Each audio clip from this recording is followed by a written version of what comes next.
साथ में वैशाली जिला के सारे पत्रकार बंधु जो समय निकाल कर यहाँ आए हैं, सबका अभिनंदन, सबको शुक्रिया।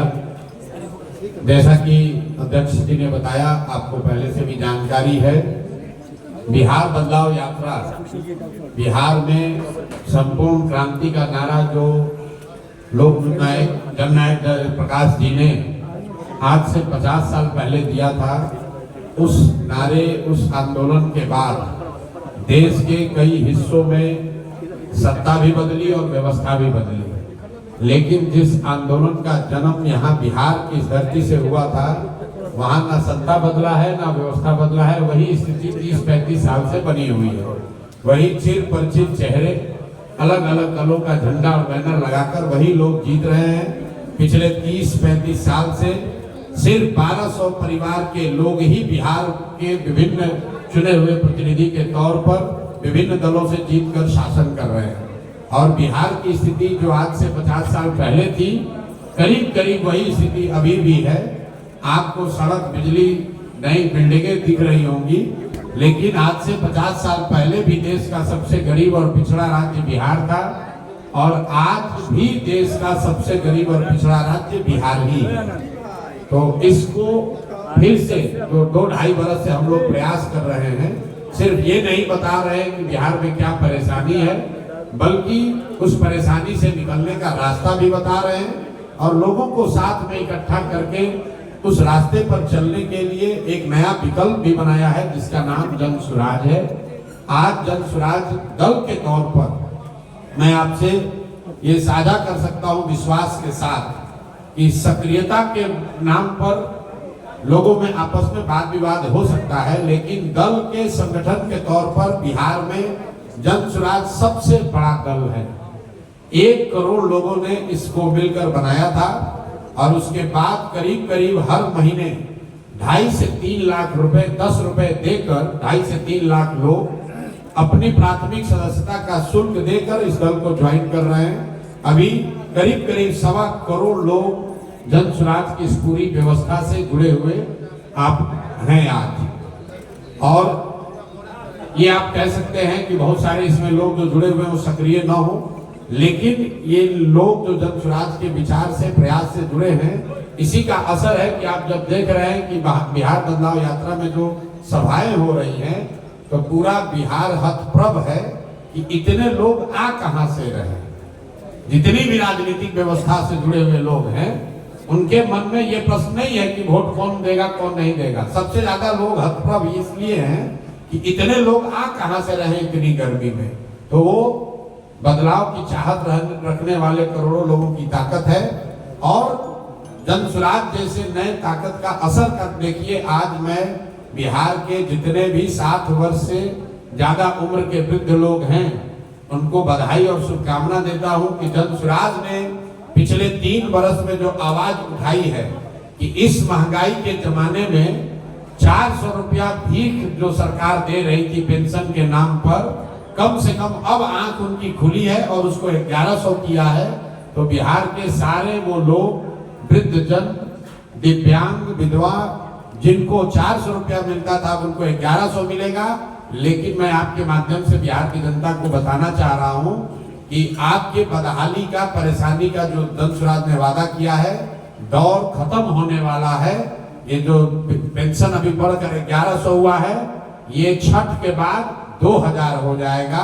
और सिर्फ पेंशन की बात नहीं है, ये लोकतंत्र की ताकत है। जैसे ही विकल्प सामने दिखेगा, तो निश्चित तौर पर सभी दलों को कुछ ना कुछ काम करना पड़ेगा। सरकार पर दबाव है कि अगर काम नहीं करोगे तो जनता तीसरे किसी विकल्प को चुन लेगी।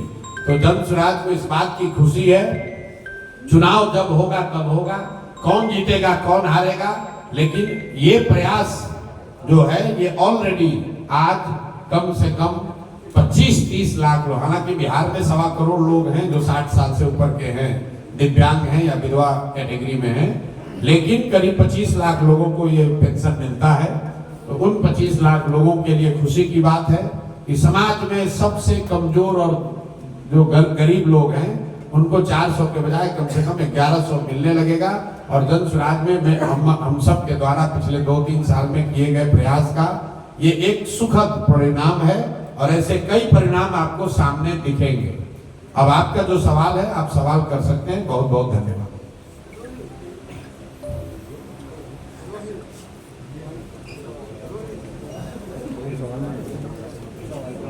चलिए, अगर सवाल नहीं है तो खत्म है।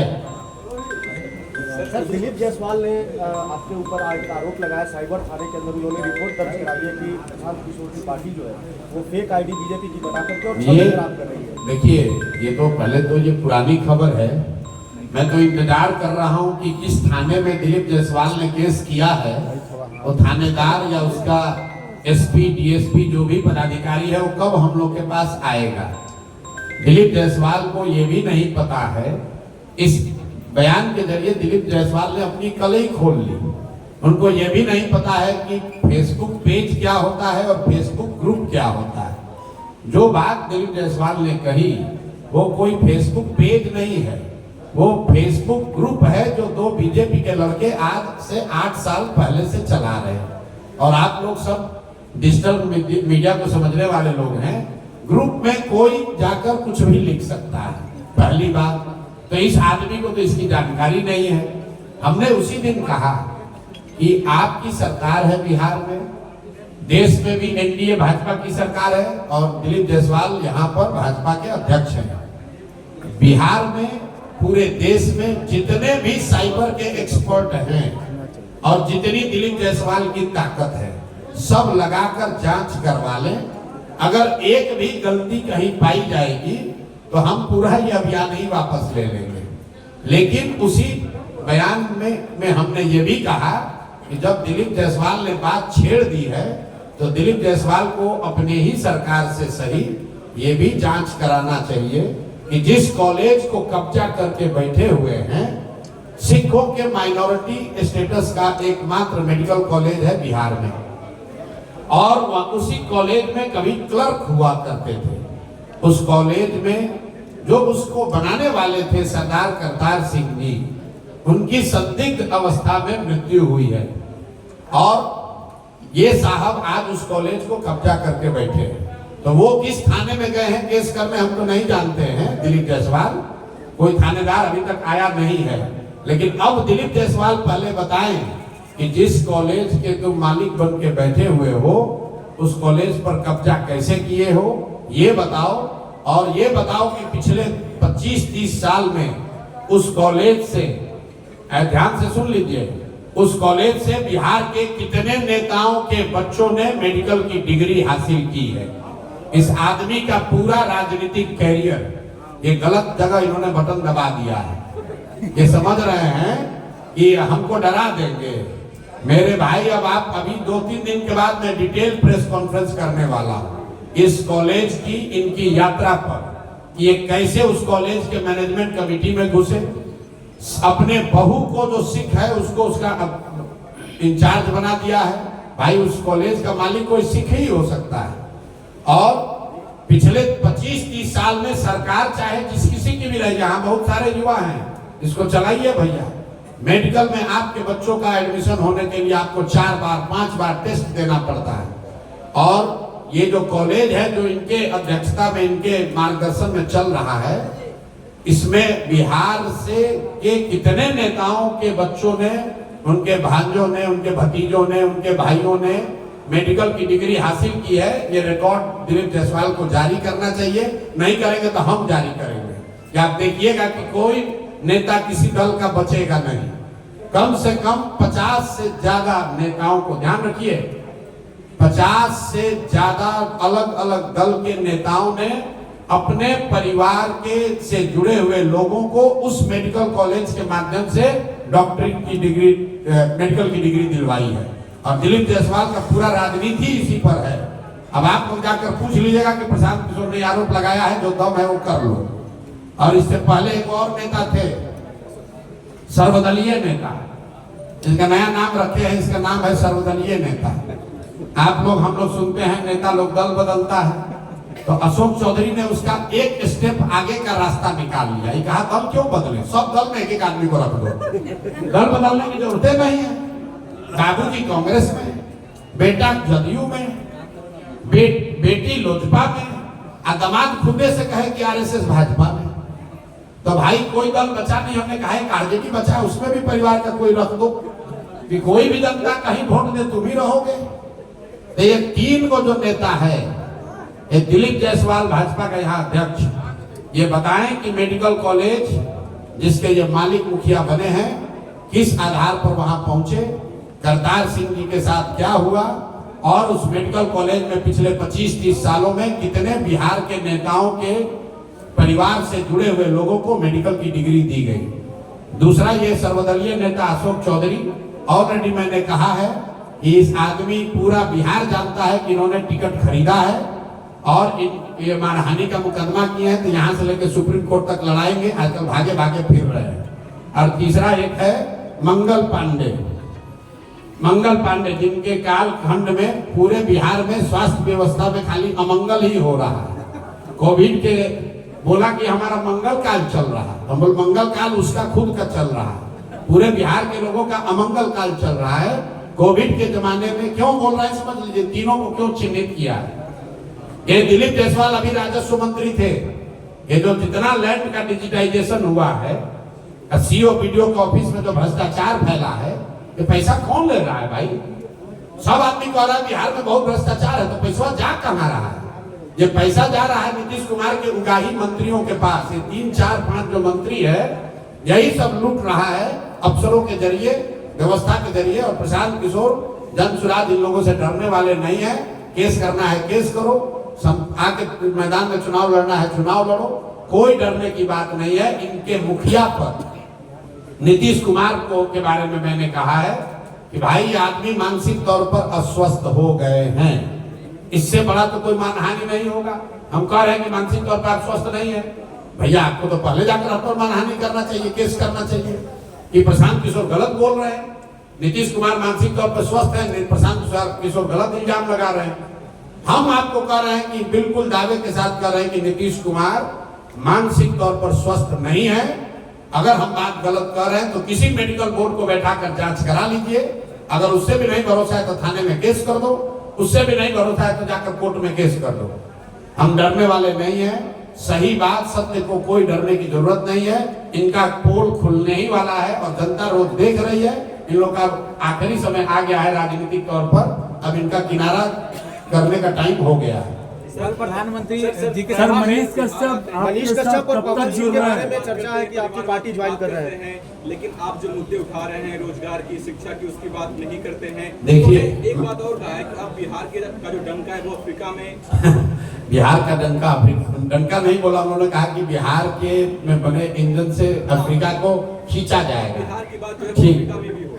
ठीक है। तो मैं आपको बताऊं, मैं मोदी जी के साथ 14 में मैंने काम किया। मोदी जी की जब रैली होती थी पहले 14 में, 13-14 में आपने देखा होगा, एक रैली होता था तो 10 दिन तक पूरे राज्य में चर्चा का वो विषय रहता था कि मोदी जी ने क्या कहा, कौन सी बात कही, उसका क्या परिणाम होगा। अब मोदी जी आते हैं, बोलकर चले जाते हैं, एक दिन के बाद कोई उसको ध्यान भी नहीं देता है। कल पूरे उनके भाषण में उन्होंने एक भी ऐसी बात नहीं कही जिसके बारे में बिहार के लोग सुने, समझे या चर्चा करें। पहली बात जो बात हम लोग कह रहे हैं, ये पिछले 3 बार से जो मोदी जी आ रहे हैं, ये सरकारी तंत्र का उपयोग करके गरीब जनता का पैसा लेकर, आप बताइए आंगनवाड़ी वर्कर को, टीचर को, आप लोगों ने वीडियो देखा है, सबको जबरदस्ती बैठा के ले जाकर वहां आपने जमा कर दिया। चलिए प्रधानमंत्री आप कर सकते हैं, मधुबनी में आपने पूरे बिहार के पंचायती राज से लोगों को जुटा लिया, लेकिन जुटाने के बाद आपने कहा क्या मोदी जी ने बिहार में पलायन रोकने पर एक भी शब्द कुछ कहा? क्या मोदी जी ने बिहार की बिगड़ती हुई शिक्षा व्यवस्था के बारे में कुछ कहा? क्या मोदी जी ने बिहार में भ्रष्टाचार के बारे में कुछ कहा? क्या मोदी जी ने ये कहा कि कब बिहार के बच्चों को गुजरात नहीं जाना पड़ेगा रोजी रोजगार के लिए? मोदी जी तो वही बात कह रहे हैं कि हमने सड़क बनवा दिया। तो मेरे भाई, सड़क बनवाकर, ये बिहार के लोगों को समझने की बात है। जैसे मैंने ट्रेन वाली बात बताई थी, आप सड़क की बात समझिए। बिहार में सड़क बनाकर कोई एहसान नहीं कर रहा है। अगर आपको नॉर्थ और अगर ईस्ट और वेस्ट को आपको जोड़ना है तो बीच में बिहार है, तो बिहार हो ही के तो सड़क जाएगी भाई। अगर आपको बंगाल को दिल्ली से जोड़ना है तो बिहार होके ही तो सड़क जाएगी, बिहार को कोई एहसान थोड़े ना कर रहे हो। तो ये लोग जो कहते हैं हम सड़क बनवा दिए, अरे भाई सड़क आपने इसलिए बनवाया है कि कलकत्ता से सामान दिल्ली आराम से पहुंचे। अब कलकत्ता से दिल्ली अगर रेलवे लाइन है तो इसका मतलब थोड़ी नहीं कि बिहार को स्पेशल कुछ मिला है, जो जो रास्ते में पड़ेगा उसको फायदा होगा। तो ये हम लोग पर कोई एहसान नहीं कर रहे हैं। मोदी जी ने कहा इंजन वाली बात, तो भाई वो पहले तो फैक्ट्री उनकी दी हुई है नहीं, और हम लोग यही चाहते हैं कि बिहार के लड़कों का कंधा इतना मजबूत हो कि हम लोग अपने परिवार का गाड़ी खींच सकें, हम लोग अपने परिवार का जो बोझ है उसको उठा सकें। अफ्रीका का बोझ उठाने के लिए मोदी जी को दिल्ली में बैठाया गया है, वो अफ्रीका के लोग उठाएं, देश के लोग उठाएं। अभी हम लोग बिहार के लोग तो अपना बोझ उठाना चाहते हैं, ये चाहते हैं कि भैया हम लोग के बच्चे बाहर मजदूर बन के न जाएं। मोदी जी ने अभी तक पिछले 3 अपने दौरों में एक बार भी ये नहीं बताया कि 1,25,000 करोड़ रुपया जो उन्होंने पहले दिया था, जो उन्होंने आरा में घोषणा की थी 2015 में, उस 1,25,000 करोड़ का क्या हुआ, या पैसा मोदी जी ने भेजा कि नहीं भेजा। और अगर भेजा तो इसका मतलब है कि एनडीए की सरकार, उन्हीं के साथी लोगों ने यहाँ पर उसको लूट लिया, क्योंकि 1,25,000 करोड़ का कोई काम बिहार के लोगों को तो दिख नहीं रहा। तो उस पर न बोलकर मोदी जी ने कल कहा कि कोई एक ट्रेन शुरू करेंगे हम लोग, एक गोरखपुर से उसको यहाँ पर बिहार में 25 किलोमीटर का। तो ये बात तो हम लोग रोज कह रहे हैं कि गुजरात जाइएगा तो 1 लाख करोड़ का बुलेट ट्रेन दीजिएगा, और हम लोग को 25 किलोमीटर का रेलवे लाइन का उद्घाटन भी नहीं है, शिलान्यास होगा कि 25 किलोमीटर रेलवे लाइन बनेगा। अब बिहार का आदमी इसी पर वोट देता रहा। सर पवन सिंह के बारे में चर्चा है, मनीष कश्यप के बारे में कि आपकी पार्टी ज्वाइन कर रहे हैं, क्या सच्चाई इसके पीछे? भाई हमारी पार्टी तो है नहीं। जैसे जैसे परिवार बड़ा होता है बहुत सारे लोग जुड़ना चाहते हैं, कुछ साथी जो हम लोग के साथ हैं उनको दिक्कत भी होती है, अफसोस होता है, वो छोड़कर जाते भी हैं। तो आना जाना लोगों का लगा रहेगा। महत्वपूर्ण बात यह है कि जन सुराज आज से साल भर पहले